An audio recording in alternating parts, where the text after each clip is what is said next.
All right, welcome to Jack Dodson'S Racing Insider News this week. We got a good deal. We just had some barbecue. I mean, you know how valuable this damn Papa John's is when somebody trades you some barbecue for some Papa John's? That's pretty doggone good. And especially when you have to beg somebody for over a year to get it. Well, non-paying customers can't complain. Well, you got that right. You're right. I won't complain then. The old saying, beggars can't be choosers. That's right? exactly right. So I think you got to thank Eddie for bringing some barbecue. So if you need some barbecue for your event, Eddie is the man. Yeah. And I understand he's going to be here. What day did you Man, say? I think I heard May 6th. So I might have my dates wrong. Just announce it, everybody. Oh, sorry. What's the sponsor? We'll just say, yeah, we're with them. So, What's I'm up, not Rodney? going to mention names. But when this show is over with, I'm going to contact the PR girl that does that stuff, and I'm going to get my invite over there. It'd be like when I was over at the kitchen for Stuart House. One of I'm not gonna say another team that they feed them, right?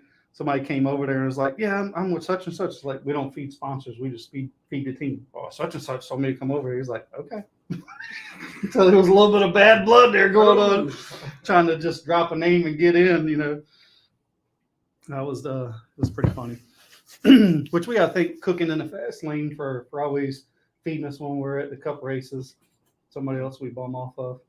It looked like you had a good time in Richmond. I saw some pictures and I had a great time. Yeah, we had a good time. Got to thank our marketing partners before I get too far.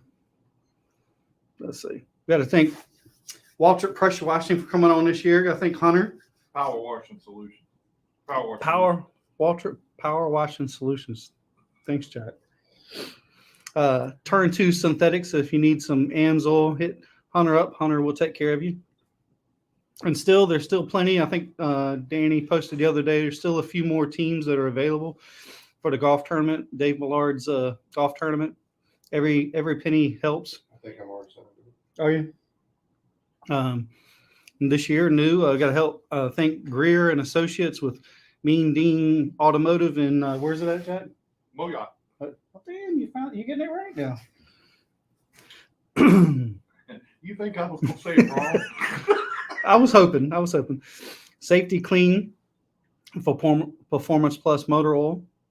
I think Langley Speedway for everybody here for allowing us to do the show from here. We really feel like it's home, you know. Bondurant's Brother Distillery. MAYMEM Management. Yeah, thank those guys for coming on board this year. NPM Marketing, if you need some help with some of your social media, race teams, drivers. Black Acid Racing Apparel. If you need 1 shirt, 10 shirts, they will accommodate you. And also the show is presented by Gen X Motorsports Race Development and Race Rental Program. So if you need some speed, those guys can help you. Slinger Speed, another T-shirt. I played in the middle, Jack. On Saturday I wore a Slinger Speed shirt, and then Sunday I wore a Black Acid Racing Apparel shirt. So I evenly. Was that good? Okay. What you got to do, man? I was there. We got to thank VA811 for coming back on board this year, and then we got an announcement with VA811. We're not sure how we're going to do it, but we got 4 tickets to the Martinsville race and a meet and greet with Josh Williams at the 811 tent that we're going to give away Next week. We're going to give them away next week. 4 tickets to Xfinity race for Saturday night and a meet and greet with Josh Williams at the 811 tent, and he comes out there. We'll send them to you digitally. So pay attention. Somehow I don't know how we're going to do it, but we're going to give them away. Factory canopies and Fluid Logic for these hot races, man. You need to get on that Fluid Logic. I know they're selling them everywhere now. GAC, Great American Company, been with us for quite a few years now. Got to thank Guillermo Amaya. Yep. Damn, is that it right? And dinner is provided by Papa John's, the as I said, they're great value that we traded it for some barbecue. For Fast Eddie's Barbecue. Probably get them after the race is over.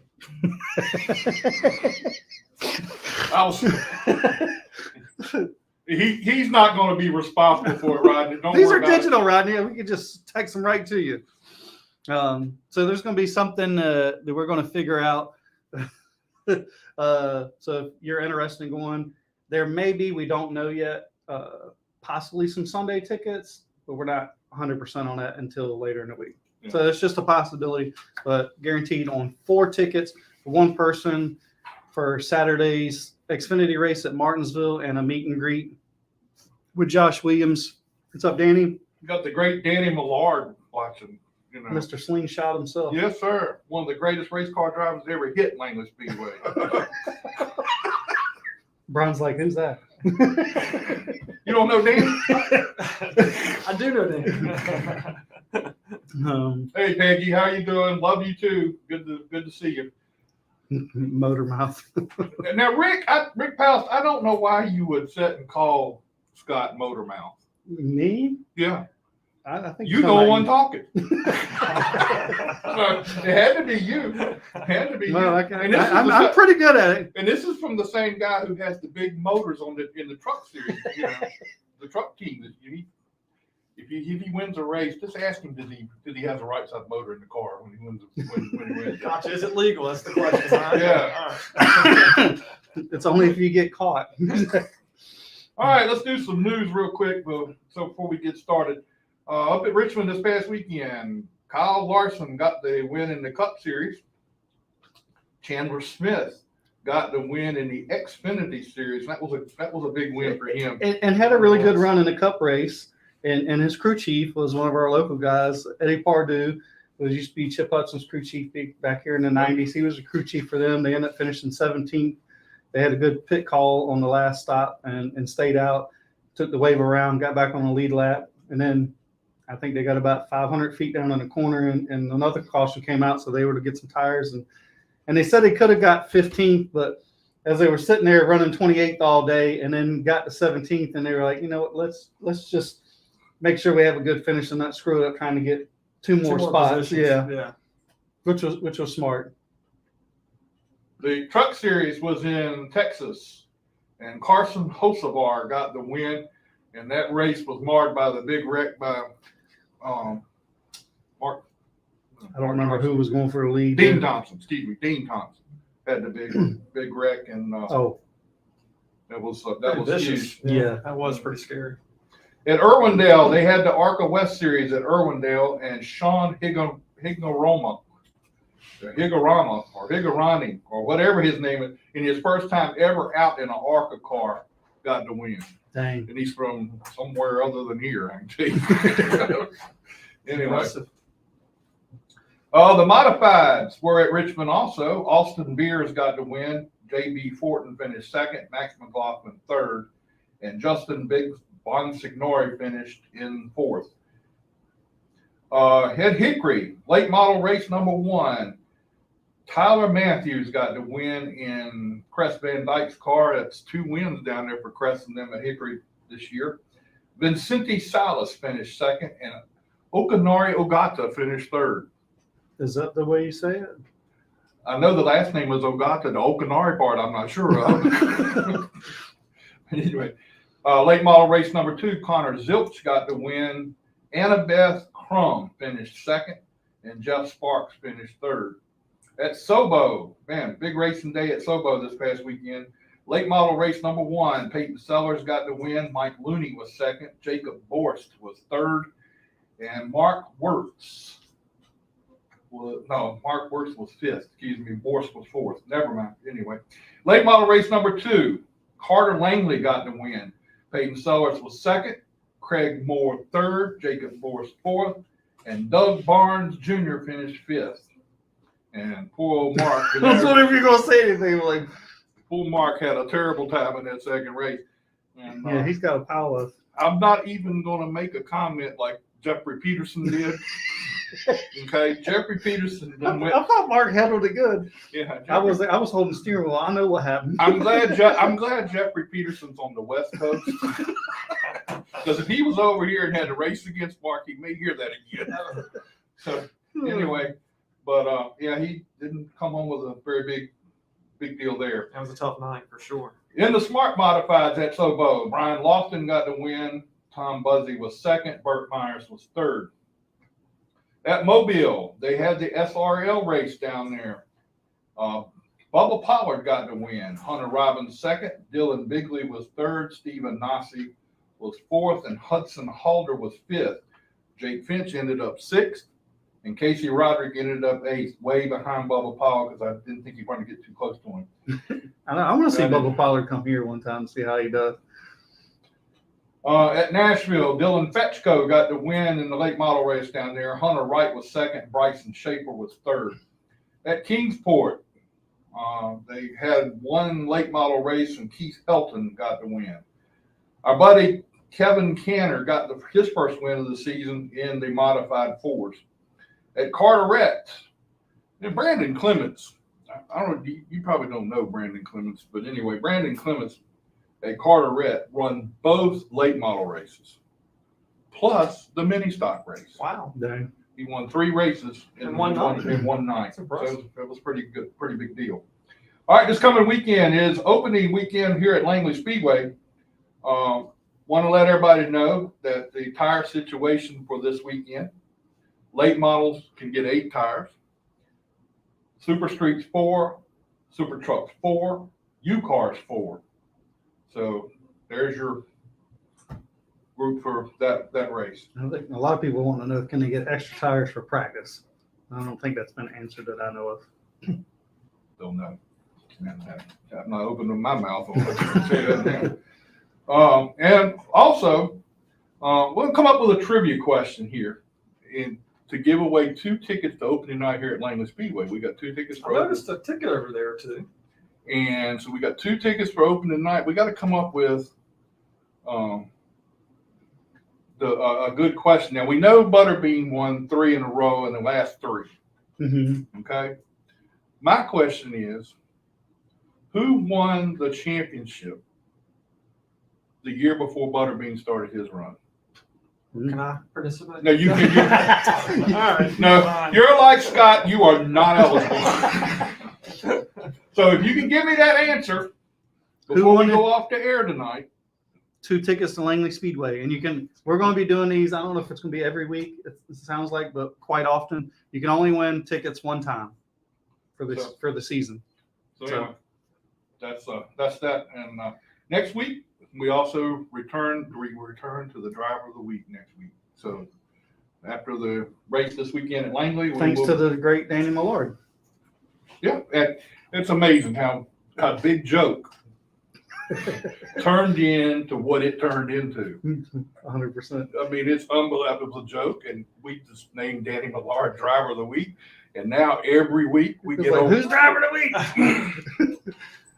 We have actually over 100 people, 200 people. I mean, we've had it some nights voting for who the driver of the week is. Who won the championship? We got, well, I guess you can't answer. I'm not going to answer it right now. Anthony says Greg Edwards. Rick Powell says Danny Edwards. And Rick said maybe Greg. I'm not answering the question until later in the show, so don't let me forget to do it later in the show. Anyway, all right, we've got Brian White with us tonight, the track announcer here at Langley Speedway. Let me tell you something. This man's first rate. I sat in here and watched him from over Do here. you think both of us together couldn't do his job? How much money do I got to pay you guys for saying this? I mean, Dude, I just sat up there to watch, and you got a paper, and I don't know how, I can't keep up with everybody's car. I'm like the number, because there's a few people, because I just know them, but I've been in there with you him. do it. I've been in there with him. And something will happen, and he'll have information right there, and I'm still trying to figure out who's in the wreck. That's what I mean. Look, so we are blessed here at Langley Speedway to Yes. probably have one of the best track announcers around. I would totally we really agree. appreciate everything you do and how you go about doing it. Is your wife a race fan? Not as much as I am. Nowhere near as much as I am. She does like racing, but not as much as I was I am. wondering if she was like mine, but I mean, you're working Friday night, Saturday night, you're working during the week, so Maybe that's a successful marriage. I'm away more. Well, I don't know. Maybe. that very well be true. And he also, like Scott says, he also has a job down at Dixieland as a track announcer at Dixieland Speedway. Yeah, So fortunate enough to be there on Friday night. That's two different worlds, dirt Yeah, and see, asphalt. and you don't get a week off. Like when we race, I mean, we race this week, we're off next week, we race the following week. You're here every week. Yeah, Langley's a long schedule, right? You start at the beginning of April, and we run all the way through to the end of October. It is a long season, but for a race fan, I'm a big fan of that. So I'm gonna start off. We'll come back to Langley in a few minutes. Let's start off with Dixieland. I'm hearing a lot of changes going on down at Dixieland Speedway for this year. So tell us some of the things that's going on, or you don't have to get into names and specifics or whatever, but tell us what's going on down there, because I understand it's probably going to be some good changes down there. Yeah. I mean, we've been blessed for Elizabeth City, southeastern Virginia, northeast North Carolina to have the dirt track right in our backyard. Yeah. So, and that's all thanks to Red and Debbie Swain. They started it back in the early 80s. I think they opened up in 1983. But they've been doing it a long, long time, and they're still going to be involved. But now instead of running the day-to-day operations, they turned over the management side to a group that I think is going to do a fantastic job. I've had a chance to talk to a couple of them. So on the phone today with Marcy Pritchard, the wife of H.C. Pritchard, which is one of the principal managers of the program, with Ben Walford, Al Gennarelli, who owns the Dragway in Rockingham. He's one of the principal managers of the program. So I think they've got some great ideas, and I've had a couple of meetings with them, at least with the staff that's going to be working there this upcoming season. So yeah, there's going to be some changes. I mean, with the new leader coming in, they're always going to bring new ideas that they're going to want to implement. So I was on the phone today with Sam Mickey. He's their race director, and Sam's not going anywhere. And Sam's a class act. I really think a lot of him. He's been there a long. I think he's been there long time. He's been there a long time. He really has. So Sam's a sharp guy, and some of the things he and I were talking about today was they're actually going to lower the banking a little bit, and both ends of the racetrack, in 1 and 2 and 3 and 4. They're going to try to produce a little more side-by-side racing, which if you've been to Dixieland, we have a lot of side-by-side racing. They're going to try to take it up another notch. They're working on that program. They're looking at what's called a Delaware restart style. So starting this year, we're going to go double file, kind of like NASCAR. When you have your restarts, we're not going to be single file. We'll be double file on the restarts. And actually, the leader will have his own row or her own row by themselves. And then second place will determine whether he or she wants to go inside or outside. So that's going to be something, a new concept that they're going to bring to the table this year, which I think is interesting. That's going to be really interesting to see how that works out. I agree. And they're going to expand the race season this year. So we're going to start actually Friday night, April 21st will be the opening night for the season. And they'll run every Friday night, with some exceptions. They're going to take some holiday weekends off, but they'll run all the way through till the end of September, and actually run some rain dates in the month of October. So they're going to stretch it out a little bit. And I think HC was saying during some of those hot months, and Ben was as well, they're probably going to run every other Friday night, July and August, when it's 110 degrees outside and 95% humidity. So that's something that they're looking at. And I was talking with Marcy earlier today. They're going to do some fun things with the fans. They're going to have some themed nights this year. She was mentioning one like a superhero theme night where they get the kids involved and adults if they want to dress in the costume. You can finally wear them costumes, Jack. Jack, come on out. Yeah. You won't look like the weird old guy anymore. Oh. I'm in the middle. I don't know if I want to be in the middle. I'm not trying to break this up a little bit here, but we were at Richmond this weekend, and there's a guy sitting over here, and Scott's over here, and I'm in the middle, and we're watching the videos He's in the middle. We're watching the damn videos. videos. We're watching the videos up there of past races at Richmond. Gotcha. And I'm sitting there and I'm looking. I said, yeah, I remember that. I was there. Next one come up. Yeah, I remember that. I was there then. You were giving him a hard time. Both of us were. And the guy over here, he said, well, when that happened, I wasn't even born yet. I knew that where that was going. And Scott said, I probably wasn't either. So I figured out, found out I was old. So I let it go at that. But now, what kind of, they're going to run the same class divisions and everything? Same divisions. They're actually going to do something, I want to say they're combining a couple of them, ain't they? Not that I'm aware of. This upcoming year. I think maybe what you're thinking about, they're going to bring mods down the modified mafia group's going to be coming down at least once or twice in the upcoming season. They're going to bring the Virginia Sprint Series. They'll come back for their 3 visits to Dixieland, and the cool division. All of it's great, but the Steel Block Bandits. Oh yeah, series that's will be back. wild. So Eddie Pollard, his group will be down there June 3rd, that Friday night. So go ahead and mark the calendar. That's going to be a big night. I'm checking my date to make sure I have that right. I'm pretty sure I have it right for June 3rd. So yeah, it's going to be a big season, and we're really looking forward to it. But I think it's going to be huge for them to have the Steel Block Bandits come in there and all these other divisions come in. That's going to be a lot of good racing coming to Dixieland. Dixieland's not the Dixieland I was at when I was racing down there. A little different, huh? It's a little different. Did you ever end up in the water? No, I did not end up in the water, but I did see somebody end up in the water. But it was just a little, back then, Dixieland kind of had this reputation of being just an old outlaw track, everybody. But you go down there to race, the people are great. I mean, everyone, I had a little problem down there, and I looked up and I had just about all the guys over helping me work on all the mini stock guys were helping me. So doesn't surprise me one bit. Everybody comes together. You hate each other on the racetrack, but something happens, they're going to come to your rescue. Yeah, so I enjoyed it, but it just had that reputation. But I think it's beginning to get a name to. It's going to have to, because I want to see it compete with Halifax. I really do. I think Halifax is a great place, but I like Dixieland better. That's my opinion. But anyway, I was talking with Andy Newsom, who we all is a fantastic photographer, and he said, "Man, I just every Friday night I come down and take pictures, which he does provide to the racetrack, and we appreciate that." He said the grandstands are full, and that's something that every Friday night you come, they fill the place up. Great crowd and good car counts. I mean, late model division's been really strong. Our sportsman division's been strong. So I think the car count's good, and that's bringing the fans in. you got anything else going on down there that like to make them? Yeah, no, just hope folks will come out and take advantage of it. I mean, I don't know where you can get a ticket for $15 and get 3 hours of entertainment and enjoy your family outing. So come on out and join us.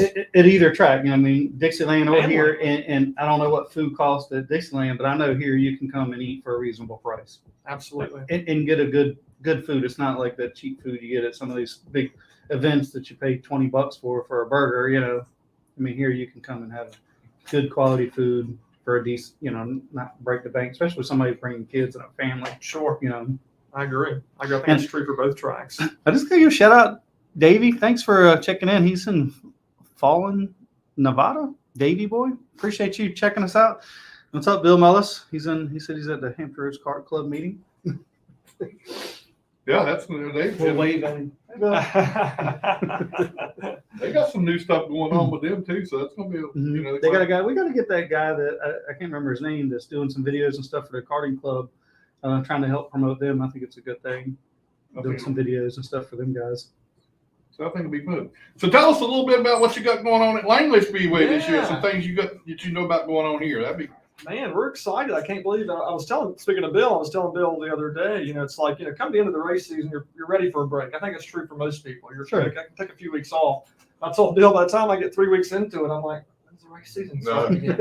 I'm ready. It's like December at that point. We still got, all January, February, and March to go. So I came out Sunday. We had our open practice was moved from Saturday to Sunday. Tremendous car count. I heard it. Yeah, Bill sounds they had like 100 cars here, 103 cars, 104 cars. Incredible. I mean, the pits were jam packed, and of course, not everybody's got their wraps on, so it's like, who's in that? So I'm shaking hands and trying to get as many drivers and teams as I could, which there's never enough time to do that. But I had a chance to talk with a few folks that are getting ready. Danny Harrell is moving up to the Virginia Racers this year. Yeah, that's going to be a great class. I know.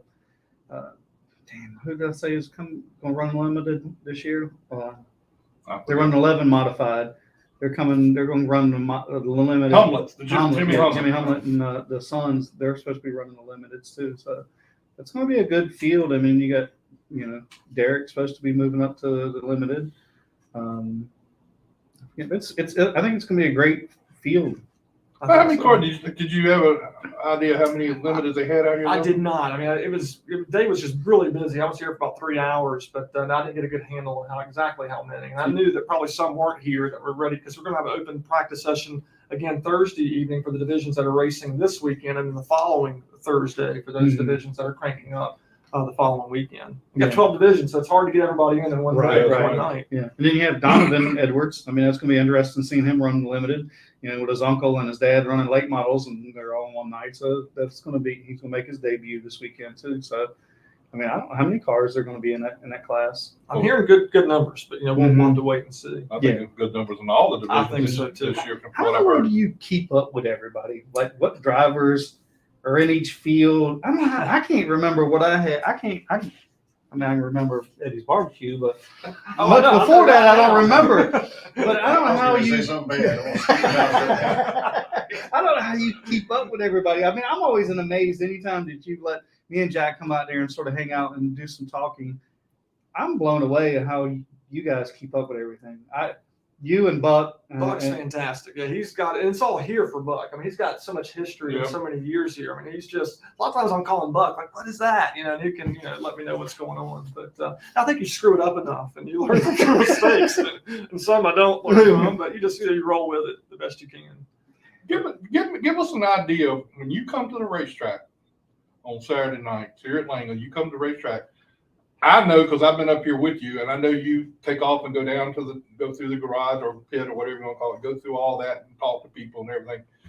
How much information you're gaining information as you're doing this, right? That's how you get to know these guys. Oh, absolutely. I mean, racing, like any other business or sport that you're involved in, it's all about relationships. And if you don't know the drivers and know the teams, then you really can't tell that story. And I think that's the unique thing that Buck can bring to the table because he's got that history here. I've been here. I started 2019, so I still feel like the new kid on the block. I'm still learning, but you have to build those relationships because you really want to paint that picture, tell that story for the race fans that are showing up for the first time or the race fans that have been here since day one.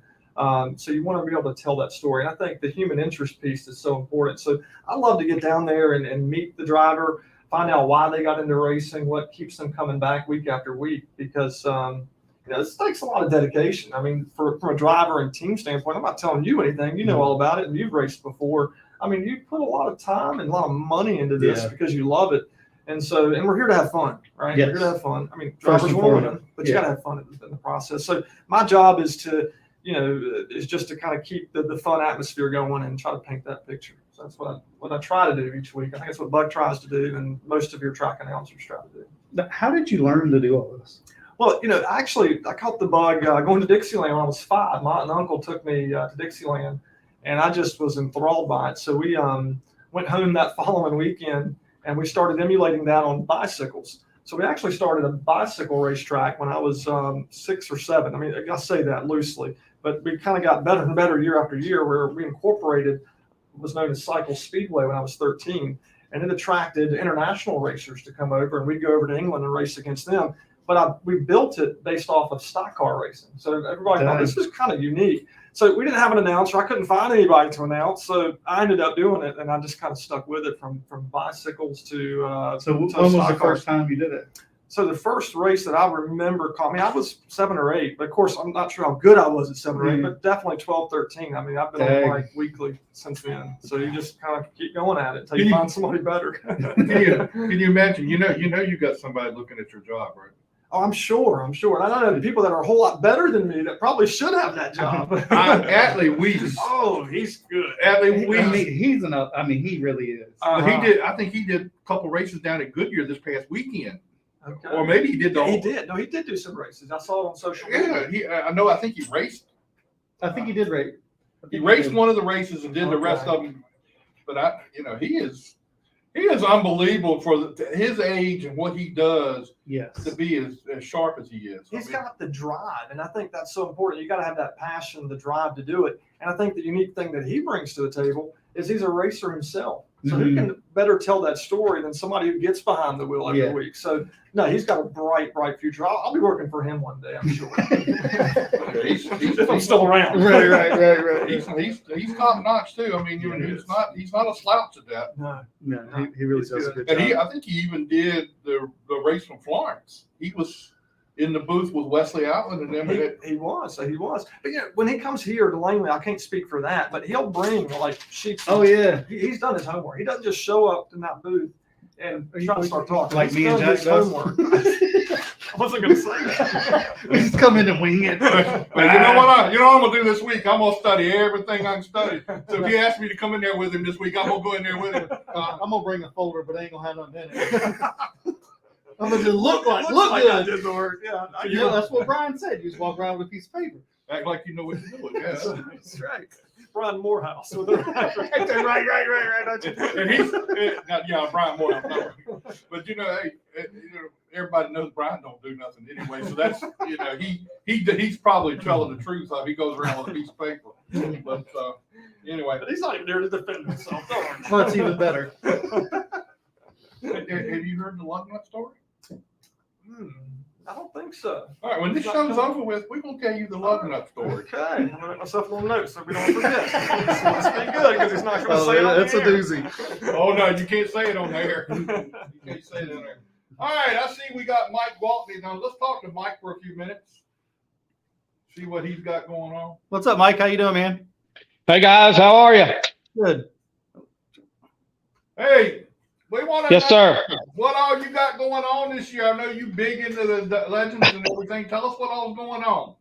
Well, so far this year it's been pretty crazy. We kind of formed an alliance with Dominion Raceway, and Steve Britt and the whole staff there at Dominion Raceway is really helping us a ton with this thing. And unfortunately, you know, being the Virginia dealer for many years for U.S. Legend cars, we're a victim of the COVID.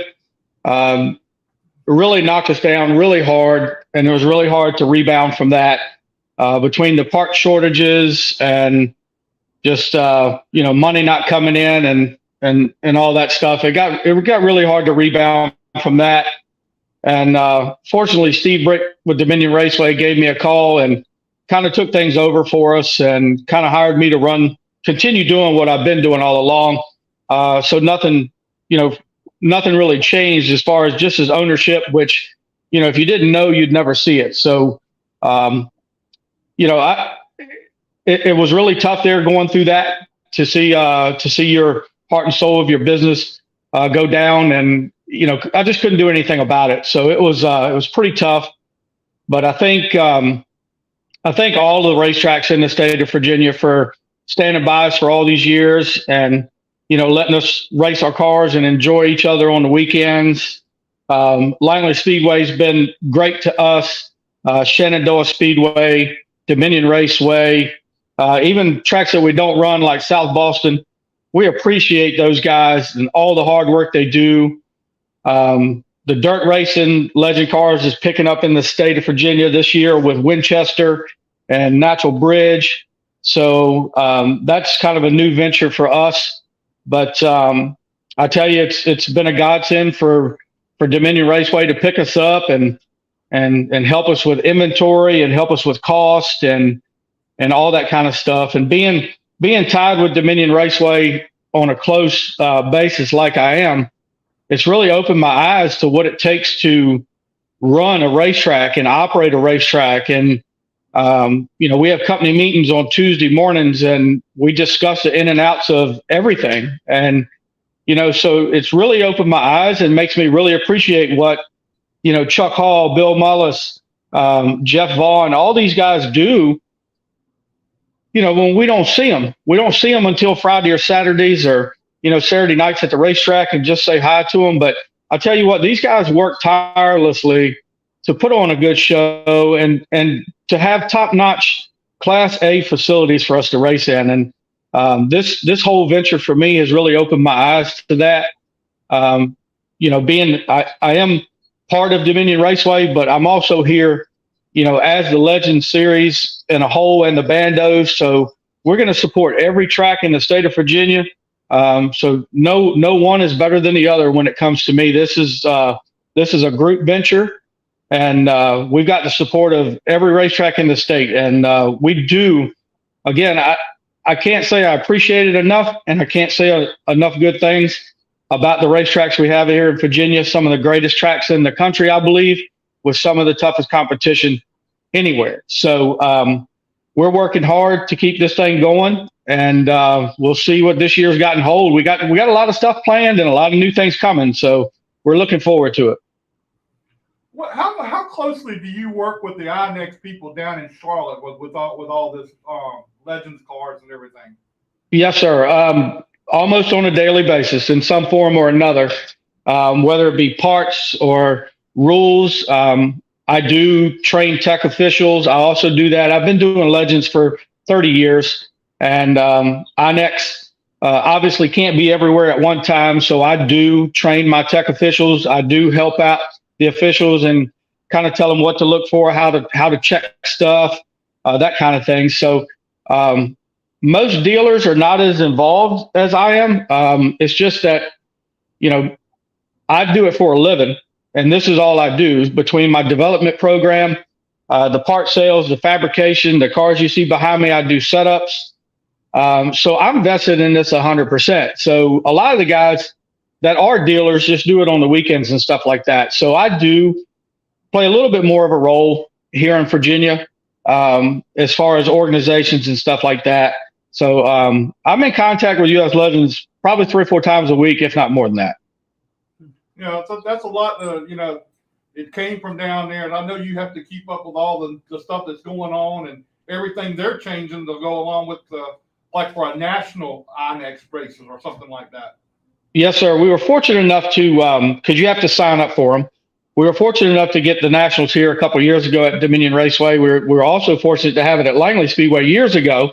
It goes East Coast, West Coast, so we kind of got to get on the list. Hopefully we'll see it back here on the East Coast sometime soon, but it's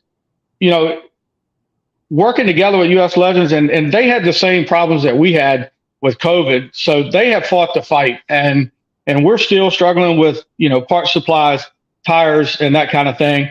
And it is frustrating. Everybody's getting a little frustrated with it, but I think we all understand, what's going on, and it's a tough time, and we're doing our best to distribute things and keep things on a level playing field. So everybody here in the state has an opportunity to race, evenly, fairly, and with the same equipment. So that's pretty important to me to keep things on a level playing field. So I think the racetracks have communicated, wonderfully. And so we work together on our schedules. We don't overlap between Dominion and Langley. We don't overlap nights anymore, which is great for everybody. And Shenandoah's got a pretty aggressive schedule this year too. So we are doing some national qualifiers in the state this year, like we do every year. But Langley Speedways is August the 5th, and Dominion Raceways is May the 20th. We are doing something that nobody else has ever done. And so I called INEX and had it approved. We're doing the Bando National Qualifier and the Legends Qualifiers the same day. So August the 5th, you'll have a Bando Qualifier and a Legend Qualifier at Langley that day. And we'll have a Bando Qualifier and a Legends Qualifier on the 20th at Dominion in the same day. And nobody's ever done that before. So we hope that's a big draw. Our national qualifier race on May the 20th at Dominion is also piggybacking with one of the biggest late model races of the year for Dominion. It's the Dickie Boswell Memorial 200-lap late model race. So we're kind of happy to be there that night and piggyback off of them too. So that's going to be a big night for us. And August the 5th is going to be a big night for us at Langley Speedway. So we look forward to that. It's something different. And if it doesn't work, we'll try something different. But both racetracks kind of approved it, and we'll see how it turns out. Mike, tell us a little bit about your development program. You said something about a development program. Tell us what all you got involved in that. I know. Can you do anything with that kid's car behind you, Trey? That's Trey Williams' car. That is Trey Williams' car. Yes, he's one of my kids. I have 15-year-old kids. I have 40-year-old kids, and I have 50-year-old kids. Legends is a beginner class, yes, but it's also for the masters, the 40 years or older guys that, just want to have a good time. And, so a lot of the guys, they get on my development team, and I have driver coaches. I have a wonderful driver coach. You know the name, Daniel Silvestri, one of the best late model stock car racers around. Daniel comes to the track, puts GoPros all over the cars, works with the kids, works with the adults. I call them my kids, but And a lot of the guys, they don't know how to work on their own cars. So having Daniel allows me to focus on the car and the setup, and Daniel works on the driving, and it works out really well. So I'm really blessed to have someone like Daniel help me in this deal, because it makes my job a little bit easier. But my driver development is kind of based just on the state of Virginia. So basically between the 3 racetracks that we do run, we'll go set up pits, pit boxes, all the tools are neat. All they have to do is show up with the car, and we do everything for them and take care of them. So it's been pretty good. And I actually had to go that way a couple years back when the COVID thing hit and the parts supply was down. I had to come up with another way to make some money. So I started the development program. Trey, obviously, he's been in bandos. He was very successful. Last year with Trey, we set some pretty realistic goals, and he met the goals. And the other day at Dominion was faster than he ever's been last year. So we see an improvement there. I've got Peter Theriault, which is a bando driver, moving up to Legends. Was really good last week. I've got Devin George, which Devin was nothing but an iRacer and wanted to try his hand at Legends. Bought a beginner car last year, did really well, then ended up buying a relatively newer piece for me over the winter. So he's got a pretty much brand new car ready to go. I've got Paul Ellis, which is in the Masters division. He's 50 years old. That races Langley and Dominion. He's done years of modified racing up north. He comes from up north. That's where he's from. So he's kind of the dad of the team, you would say, the calming voice, if you will. And I've got Brad Shiflett, which is also an older guy in the Masters division. That same thing as Paul. He's having a lot of fun racing legend cars. So it really depends on what your goal is. If you want to move on, or if you just want to stay and have fun, it's either way for me. So the development program has been really good for us, and it gives us a lot to do at the racetrack every weekend. So at Dominion, we're going to have anywhere from 6 to 8 cars every week there that I'll be crew chiefing. And Langley, I'm probably going to have anywhere between 3 and 5 that I'll be crew chiefing every week at Langley. So once we get them all together, this is actually Trey's Langley car behind me. We're finishing that up this week, and we'll see how it goes next week. And I'm not sure if y'all can see it in the picture there, but you see the nice, pretty blue AFCO shocks that we got new this year from US Legends. And I haven't tried them yet, but they're on Trey's car. We're going to give them a shot next week at Langley Speedway and see how they do. Now, when they come to you, when these people come to you to get your help, Mm-hmm. I mean, they actually probably got to have a little bit of talent. So Scott wouldn't be able to make the trip, right? Well, I tell you, like I said, it's different goals when it comes to this. Most legend guys are 3 to 5 years. Most of them want to move on, and they move to Virginia Racers or something like that. But I mean, if he just wants to get in a car and have fun and race, that's legend cars is the best way to do it. So there's something for everybody in legends and bandos too. So as the rule reads, he could also run a bando because the outlaw is 15 years age and up. So technically, he still can run a bando if he wants to. So well, he's you got to look at him and know he's not much of a racer. So well, I think it'd be a reach. Yeah, well, I think the problem would be with his head sticking out of the top of the car. So I think that would be more of an issue. But that's not a problem, because that's the hardest part of him is the head. It ain't gonna hurt him. I'm used to the arena racing, and I think they're a little bit tighter. It looks like. Yeah, so we're actually working. We have a 5-year plan with this whole merger with Dominion. We want to do a ride and drive program, which we want to get about 6 cars, and we want to have multiple days throughout the year where anybody can come and drive a legend car or bando if they want to try it out. Just come on in and pay your money and drive drive 10 laps on the oval or 4 laps on the road course or something. And so we're working towards that. That's part of the merger and part of the goal of FRP, which I'll explain. Feature Racing Products is the distributor of American Racer tires for Virginia, South Carolina, North Carolina, and some Florida. We do Bowman Gray. We do New River. Langley Speedway is a customer of FRP's, and we're bringing the Legend stuff into FRP, but we want to bring road racing back. We want to road race Legend cars at the end of this year, which we've got one date locked in. We want to do 3. So we want this thing to grow. We want it to be a lot more than just a Legends dealership or a tire dealership. We've already got some connections with some safety gear people that we're going to start implementing. And this weekend, as a matter of fact, we're implementing something this weekend that's really crazy to me, and I got told about it today. And it's such a fan experience. It's called Octane Nation, and it's going to be an app that you can put on your phone. And this is at Dominion, and I'm sure the other racetracks will follow suit. But it's kind of like a game. It's like you win points and prizes, free food, T-shirts, free tickets. And at the end of the year, we actually crown a champion at the banquet. So look for that. It's going to be, it's called Octane Nation. We're going to try to, I think it's going to be ready by this weekend. It's like unreal fan experience. So you'll be able to like pick your top 5 drivers and do a point system. So it gives the fans a little bit more interaction with what we're doing. We're working on some live audio through the app that you'll be able to listen to live audio from drivers and racetrack, race control and all that kind of stuff. So we're really excited. We hope we get it all done by the weekend because we really want to put that thing out this weekend. So the fans got a little bit more interaction. So I think it's going to be pretty cool.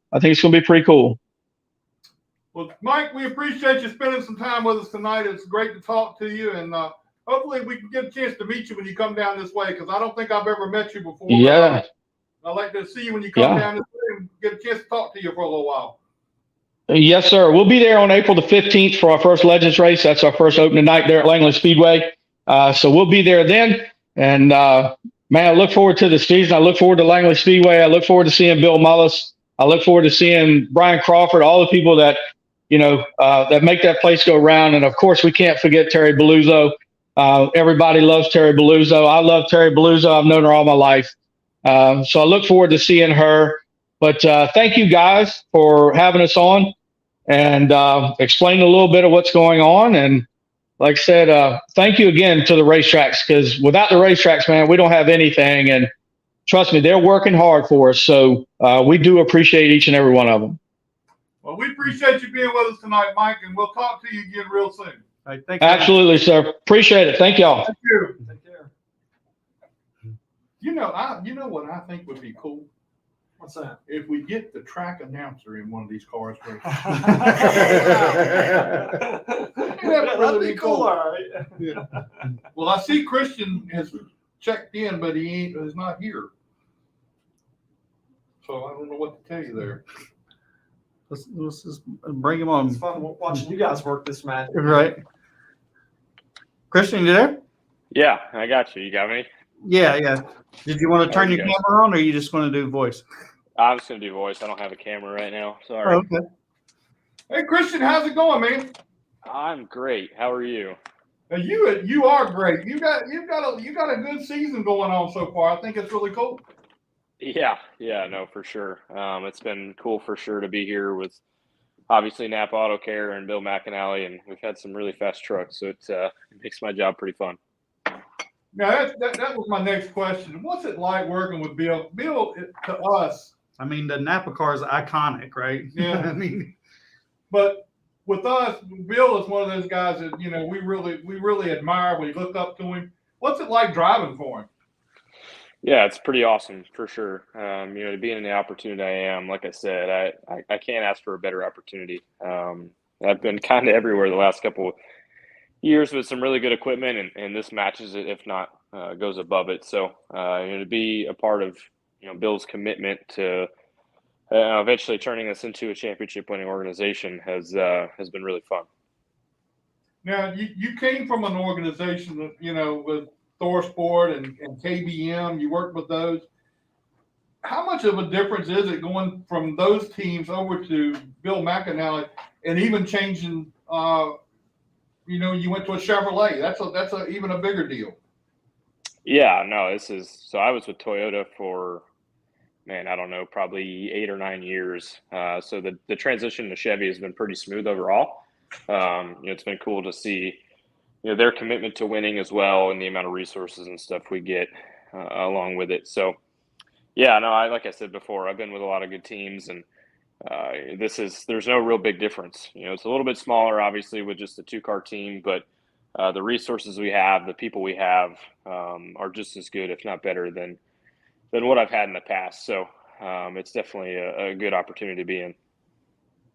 How's the working relationship you've got with Shelby Howard over there with the other team? How does that work out good for you? It's been good. Yeah, obviously we have Jake Garcia in the 35 truck this year, and he's very green. But to kind of be in that mentorship role, which I haven't been in the past.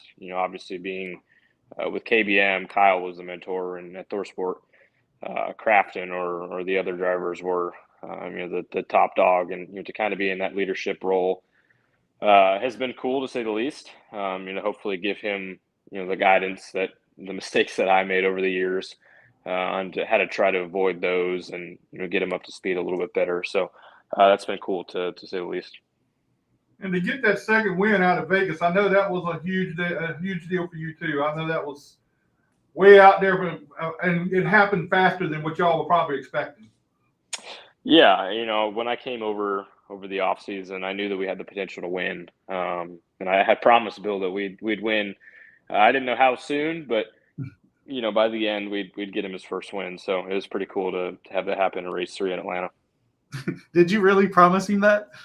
Yeah, no, I did. I had to. That's what I to ride, huh? Yeah, no, that's what I told him. I mean, this is what I want to do, and I know this is what you want to do as well. So, yeah, glad it all worked out. I was going to say, Chevy appears to be on an uptick right now. So I think it's a good time to transition over there. It kind of feels from the outside that Toyota's sort of cut back a little bit, and maybe not, or maybe just GM. It seems to be infusing a lot of stuff and implementing a lot of new things, and I think it's a good time to transition to GM. And I guess that's got to be kind of a big change for you. Yeah, no, like I said, I was with Toyota since 2015, working very closely in their driver development program, and to move over to Chevy's, like I said, it's been a good transition for sure. They've put a lot in, building their new GM Tech Center in Concord, which I think is 110,000 square feet, and has several hundred employees. Their commitment to success and succeeding and becoming the dominant manufacturer is second to none. So it's definitely been cool to be a part of.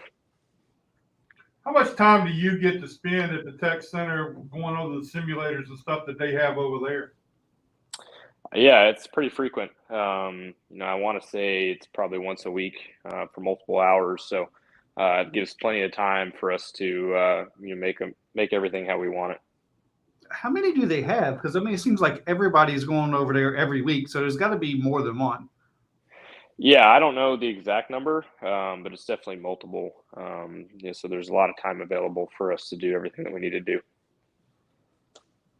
That's very, how close is it to what you really come up against in racing with the simulators? It's as close as you're going to get. It's obviously not the real thing. There's really no fear factor, and you can run it in the wall and it doesn't really hurt that much. So that doesn't translate very well. But in the same aspect, it's as good as you're going to be able to get as far as making changes and having it pretty realistic whenever you show up to the racetrack. Christian, where did you get your start at in racing when you started racing back in the day? So I started racing in New York, is where I was originally from, and I started in the Bandolero division at Bethel Motor Speedway, and then obviously progressed from there. But yeah, I got my start in New York, and then eventually moved to North Carolina several years ago.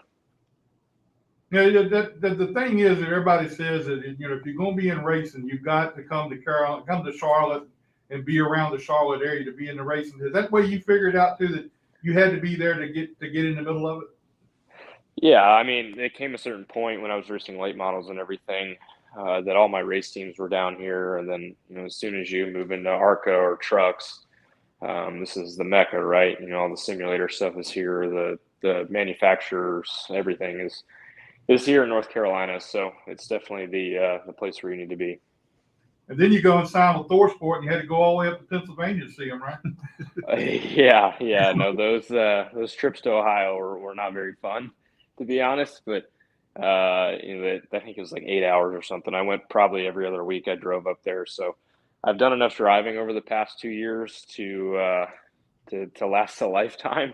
But it was good to be there and good to have fast trucks as well. Hey, Chris, how much are you involved with the setup side of the truck? I'm more involved now than I've ever been, for sure.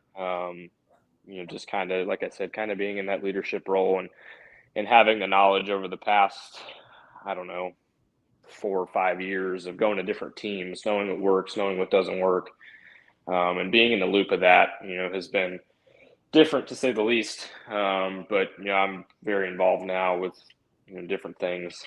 But obviously I let the team kind of do their own deal, but I make suggestions that sometimes work and sometimes don't. So it's been cool. Yeah, well, the only thing that doesn't lie is the stopwatch, right? I mean, Yeah, pretty much. what kind of things have you been able to learn, like at KBM or ThorSport, and bring over to McNally or Bill's team? Yeah, I mean, all the setup and build stuff aside, I feel like just the mentality and providing a winning mindset to the team and setting examples and stuff like that has been my biggest role so far. Obviously they hadn't been a winning team up until this year, so kind of bringing that this is what we demand and this is what we're going to do. Mentality has kind of been the biggest thing, to show that, like, we're going to be upset if we go run third, if we're going to be upset if we go run fourth, where it was, man, we finished eighth, like that's pretty good in years past. So just changing that a little bit, I think, has been the biggest thing I've brought from other race teams so far. Now, if you had to give your younger self advice, what would you give him in this racing world? Be involved as much as you can. Don't skip out on the little things. It's the little things that matter the most. There was times in my past that I hadn't been there, or kind of hadn't been involved as much as I probably should have been. And that's kind of the biggest thing is, if you want it, you got to be involved and do everything you need to do to succeed. It's good advice. That is. But with the three, let's just take it to trucks right now. You drove for KBM, you drove for Duke Thorson over at ThorSport, and now you're with Bill. That's three different types of owners, I would think. I mean, by looking at them and being around two out of the three, that seems to be a different type of owner each time. So how would you relate to it as saying how different they are? Yeah, I mean, honestly, I don't picture them that much different. They're all intense people that really want to win, and winning is their number one priority at all costs. So, Duke was big on just winning. He just loved to do it. That was his passion. Obviously, with everything that he has with the businesses, and he's involved a lot in horses and stuff like that as well. So, it's just a passion of his. Obviously Kyle, it's a passion of his as well, and Bill, his commitment to winning and wanting to win, will to win, is the same as the other two as well. So they are different in different capacities, but their commitment to wanting to win are all the same. Well, Christian, we appreciate you being with us, man, and being on the show tonight. I know you got a lot going on, getting ready for the big weekend up at Bristol. How you like going to the dirt? I don't know. I mean, we'll see. That's kind of my mentality every time we go. It's not something that I've really been. I mean, I've won ARCA races on dirt and ran fifth there last year, but it's not something that I go to and say, yeah, I'm probably the best driver here. So, Yeah, we'll see. That's kind of where I leave it every year. So you're not overly excited about going. I mean, it's not something you're. It doesn't sound like it. I don't hear his voice. I'm optimistic, but I'm also realistic. You know what I mean? There It's you go. just that's how I leave it. Well, Christian, we appreciate it, man. Thanks a lot. Tell Josh and everybody else that I appreciate them getting you with us and getting us on the show, getting you on the show. So thanks a lot, and I hope to see you soon. Yeah, man. Thanks for having me on, guys. Talk to you soon. All right, talk to you later. Good luck. I mean, not many people get a chance to work with those caliber of teams, right? I mean, usually you will get one shot, and then the next shot, if it doesn't move up, you're generally not taking a sideline and equal as good equipment. I think it shows his talent level, right? I mean, I think people really believe in him and they know he's got what it takes given the right opportunity. Yeah, well, I think last year with the whole Toyota deal and Kyle Busch, there was I mean, we're privily, we see things that other people don't get to see. And it certainly seems like there's an influx of GM support in the last year or two. I mean, you got Rev Racing has gone from Toyota to GM. And they have a deal with who's doing the truck team for them. Danny Stockman is the crew chief over there. I can't. Yeah. So, I mean, they're involved. So it feels like GM is kind of the place to be right now because they're just, and like I said, I mean, everybody we talk to, that simulation that GM has developed is like number one. I mean, every one of them, they all go out there and sim race every week, and then they run sims for the car and know what setup they're going to put in the car, all from that sim that GM uses. I mean, if you listen to the radio at the racetrack and listen, guys, you'll hear them. I think I heard Kyle Busch talk about, the springs we got in the car that worked in the simulator don't seem to be working here, or vice versa, that kind of thing. It's not making the long run work in this, but maybe it did in the simulator. I mean, it's crazy to believe that they run setups to a simulator. And then, I mean, and that's not anything new. I mean, Hendrick developed one 10 years ago, I think it was. And I think the success rate was it 70%, 70, 80%, that if you punch in what you got in the car, what kind of problems translate over. The success rate was, more than likely what it spit out was going to be something, was going to be better, more than likely. And the engineers at Hendrick were in that truck every race, every practice, everything, running sim while they were practicing. So, okay, look, we got this right here. Now they say we need to put these shocks on, or we need to put these springs in the car. And the guy will go get the springs and take them out to pit road and give them to them, say, put these on and try this, because he's been running the sim.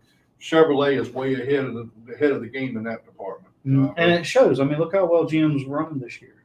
Yeah, It's not a stellar year, and we know track time's privy, right? Or track times, is critical. There's less of that. We know that's all about cost. So you got to translate that over to the sim and get your time in, and that's where you get your time in. And think about it, they went to Richmond this weekend. Of course, they were going to get a 30-minute practice, and then they were going to qualify. Right. They got none of that. Yeah, They got none of that. Right. And they jump right in the car. The first time they get in the car is on Lap one. So, yeah. And so that, and a lot of them will say, when we come off the truck, we're where we have to be when we come off the truck. I wonder if that's what happened to Denny in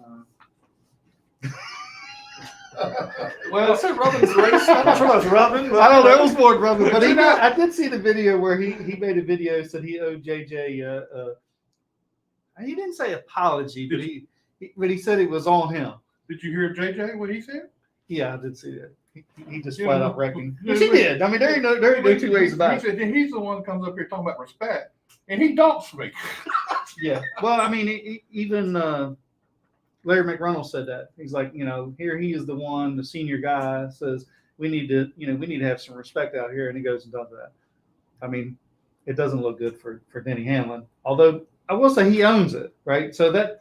Oh yeah, he does. He ain't gonna sugarcoat it. No, I mean he took responsibility. I haven't heard what his full statement about it. Later to brag about it. Well, that was on a podcast that he had said that he had done it, and that JJ would get a phone call from him that it was his fault, but it didn't really say why or what. I'm sure he lost his cool. I mean, hell, he got 2 speed. I mean, he got the last pit stop. He got speeding penalty, had to go to the back. I mean, I don't know where he ended up, but But he I'm had sure the it was, speed. He ended up coming back to the field, leading some The, laps. So he Right. the first time he got the speeding penalty. That's, yeah, the speeding penalty, and then he had a bad pit stop, and then the last one he sped again, and then Finished in the 20s, I think. Yeah, it was like yeah, I mean, with 20 to go, you get a speed penalty. I mean, you're your history. It's Yeah. hard to pass, right? It takes lap after lap to make it one pass. well, it didn't take him long to get by JJ, Oh, well.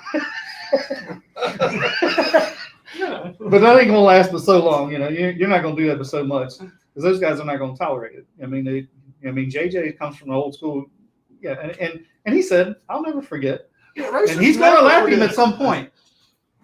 Racers never forget. They'll hold on No, to that. Yeah, we learned that pretty quick. For sure.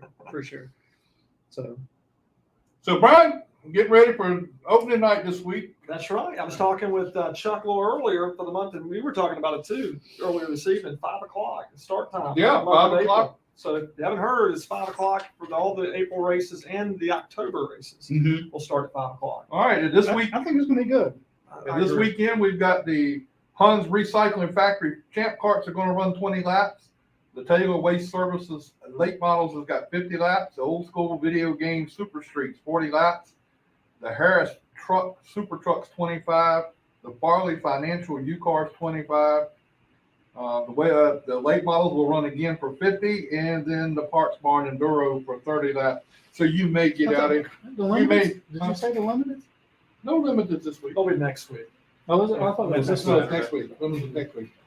So 5 o'clock is race time at Langley Speedway this coming weekend. So it's gonna be a little trying couple of weeks to kind of get the schedule sort of massaged a little bit. I think for everybody, for race teams, the racetrack, it's like the first day at school. You got to get back into that rhythm. But you always know that first week. Well, that and at 5 o'clock on top of it. At 5 o'clock, and then Mhm. we're gonna go. We might get out here at the same time. You think so? I don't know about That that. first week But- is always, it's a little rough that first week. Everything. Yeah, More I'm curious how. cautions, you're saying. Yeah. I'm curious of how the practice is going to go. Right? I mean, all of us racers, we all want as much practice, and we bitch about we need more practice. We need more practice. Honestly, we don't. Right. But we always want it because we want to try something, right? But I mean, as we know, in the Cup race, they didn't get any practice, right? And it seemed okay. So I wouldn't be surprised that it could possibly condense the schedule and everybody just get one practice. Well, so when you were racing, you're Yeah. saying you were trying stuff? Yeah. It didn't work. Oh. I finished better than you did, Jack. Oh. They had two different eras there, buddy. Two different eras. But Well, I want I to mean- just add real quick too, something new. I mean, Vaughn Crittenden and Justin Kern have been working really hard on is our flow racing format this Right. year. So you're going to see some enhancements. They've done Oh, a really? great job over the last couple of years with flow racing. That's a big deal. Yeah, no doubt. And this year they're going to add instant replay here at Langley Oh, Speedway, so we nice. can actually dial it back and see exactly what took place in that incident as it happened. So we're excited about that. There'll be some new graphics also coming up. So if you can't come to the track on a Saturday night, you can tune us into flow racing. And flow's been a big deal, right? Because you It can watch has. from everywhere, and you can watch all the other races. It's been great. And yeah, it's been a little bit more with flow racing. I think cost wise was it $70 instead of $50, I think now. I don't know the cost, but I tell you the content that you get is Right. incredible. I mean, And- it's and just some so of much it more. Goes to the racetracks, right? Oh, absolutely. So Yeah, it that's funnels the- back. Yeah. And so it's a big help for the racetrack. Is the racetrack, and I don't know if you can answer this or not, do they get to put commercials on there, or is it kind of run from flow? I think it's a combination, but I think Flow Racing pretty much handles that. We do the local commercials here, so Flow handles their national commercial breaks.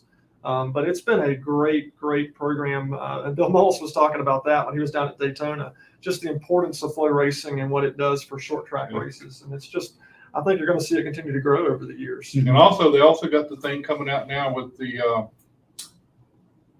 advanced auto parts race the track. Vote for your track. I've seen That those started previews. out this week, and that's gonna. So everybody go out and vote for Langley Speedway as the track. Yeah, To get we the- could use 50 grand, right? Absolutely. I'm biased. Heck yeah, vote for Langley. And if you vote for Langley and they get the 50 grand, Brian gets a raise and I'll probably get a pay cut. he gets an extra $1 every week. Well, Brian, we appreciate it, man. You being with us tonight, Yeah. spending some time with us. You are, I've got to say it again, you are the cream of the crop when it comes to track announcing. I've seen and heard a lot of them, but you. I mean, he's never said anything nice about me. So And I've sat right here, and I sit right in here with him on the nights I'm here, and I watch Brian, and I watch whoever goes in there with Brian. It's amazing. I mean, you know, and then when I've stepped in there, you know, You elevate the program, man. You bring it up a notch. I don't know about that. I'm not following you on that one, man. I don't know about stepping up at a night, but I'm gonna tell you what, you do a great job, and it's great that Langley Speedway has you here to do that because it's really cool. Yeah, we to be a enjoy part of that. that. You're part of the family. Well, I appreciate that. And I tell Bill and Chuck all the time, thank you for the opportunity. I feel like I fit right in this family. We're a bunch of friends having a good time on Saturday night. So I mean, you appreciate It seemed like you fit in right from Jump Street. I mean, really, to be honest. This is my people, right? I mean, this Well, is my that's kind of true. people. Yeah. I mean, he's up here with me. I'm up here with him a lot of time, Heck yeah. and he's got Christine Mackey in there, Stephanie, and Stephanie. Justin. I mean, Ellis, and yeah. and Paul. Paul, yeah, heck yeah. And you know, the thing is, you got him in He there. said Justin. Well, I said Justin. I know, that's what I say. He's He not said saying. Justin. Oh my God. I didn't. Justin. I'm a little slow. Give me a minute. Justin. Okay, I'll Justin. catch up. All right, yeah, Justin's up here too. So, but I mean, you know, Tell me the backstory. that's got to be tough to be able to work with Stephanie because you know, I mean, I got a nickname for her, but I'm not going to say it on here right now. I love Stephanie. But anyway, so thank you for being here, coming all the way up here and being with us tonight. I know you got a little trip home and Just a little bit. Let me brag on you guys. Thank you for what you do. I mean, you keep us educated on what's happening in the sport of auto racing. So I appreciate it. I mean, this is a great program. well, we love doing it. It's shows. all for fun. It's just for fun. Yeah, I was gonna say we just come up here and do what we do best. Let's run our mouth. Well, I always learn something when I watch, so I appreciate it. Thank you. Well, we're glad to have you on. And we got- we yeah. want to thank Eddie tonight. 100%. I mean, we didn't get him on the I'm show. gonna get another sandwich before I I was leave. gonna say, barbecue. Well, he ain't going nowhere. I lock him in here. He ain't going nowhere. But we appreciate him being with us and bringing us some food over here tonight. I enjoy making barbecue. So And- if you need some barbecue made, or if your sponsor's coming to Langley Speedway, I think you might be able to talk Eddie into doing your sponsors. Being he's already doing somebody else's, we got to figure out who Jack that and is. Scott know how to get in touch with me. That's right. Right. Do you don't you have a name for like your kitchen? Fast Eddie's Fast barbecue. Eddie's. Fast Eddie's barbecue. There you go. It's Fast Eddie's Barbecue, and it's got my sticker on this thing. It's worth 2 tips. Hey, 2 cents. That's right. That's 5. It's not 10 hours of smoking hours. it's like 9 hours. But you know what? It's like when my wife saw the picture tonight. I showed her the picture he sent that fixing the barbecue. I showed it to her.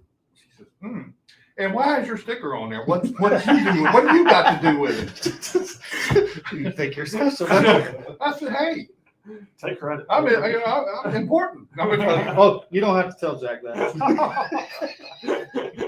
And she just sent me a message a few minutes ago. She said, I hope you're not choking on that barbecue. That sounds like a comment from the spouse, right? That sounds like I'm writing. Absolutely. Now, Rick Poust, I'll see you this weekend. Get 2 you tenths or 2 laps. We'll see him this weekend. and make sure you don't have a big motor in the car from the truck this But week. first week, well, they probably won't check. It's first week, they're gonna be busy. Oh, well, you might. Yeah, you're right. You might get by with it tonight. Yeah. Go back up to the top and see who had the answers for the thing. That's right. Yeah, the trivia question. Yeah, I'm gonna go ahead and get that over with. So we got Anthony says Greg Edwards and Rick says Danny Edwards. Was it? Who was first? Well, there's 2 different answers. I know, but I'm saying, but there was another Greg. But also, Rick changed his to Greg. Something like that. Yeah, He said maybe Greg. So it who is it? was Greg. Okay. So Anthony, hit me or jack up. 2 tickets, Langley Speedway. Awesome. For this weekend. You can only win once. And there'll be a will call. It's like he needs them. I mean, really. right. Well, they might have some people coming. I mean, there's a lot of family that comes to all these. Absolutely. So Always use a couple tickets. absolutely. So Anthony, hit me or Jack up, and we'll get your name at will call and 2 tickets. We appreciate everybody. All right.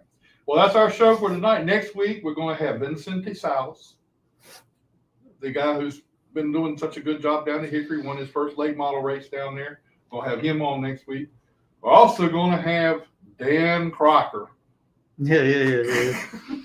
Showman. The showman, the cook. He's a cook for Ganassi, well, not Ganassi, but Trackhouse. Trackhouse. And, Yeah. He's retiring this year. Is his last year. He Oh, is hilarious.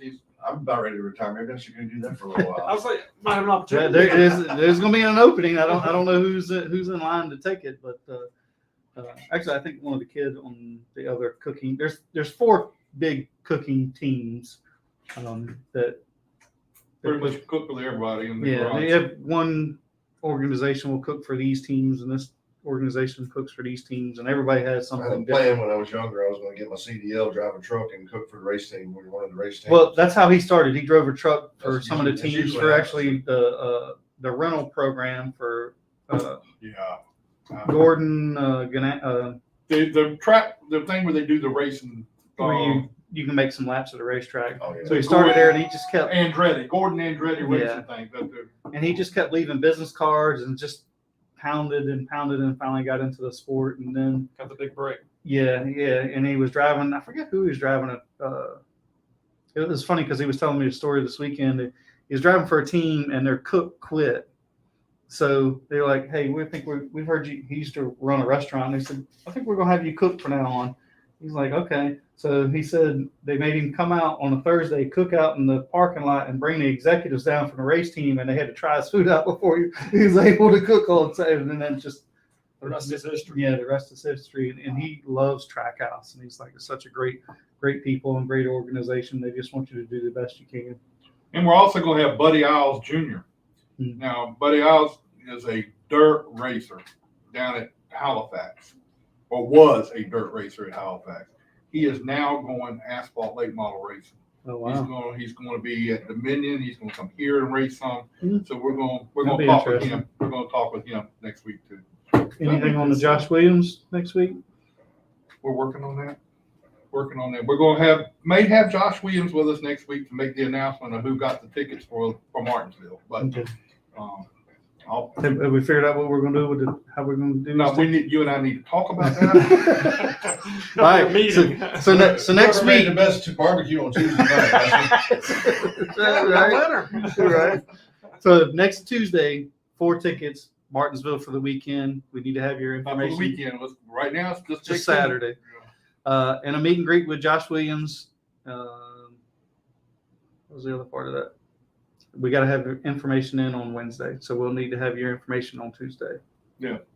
So be watching for it. I'll be putting it out here probably tomorrow, sometime tomorrow. Put it out there once Scott lets me know what's going on.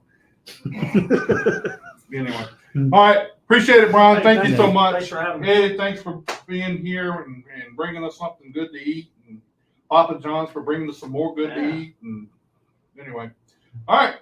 Please like and share our show, and we'll see you again next week.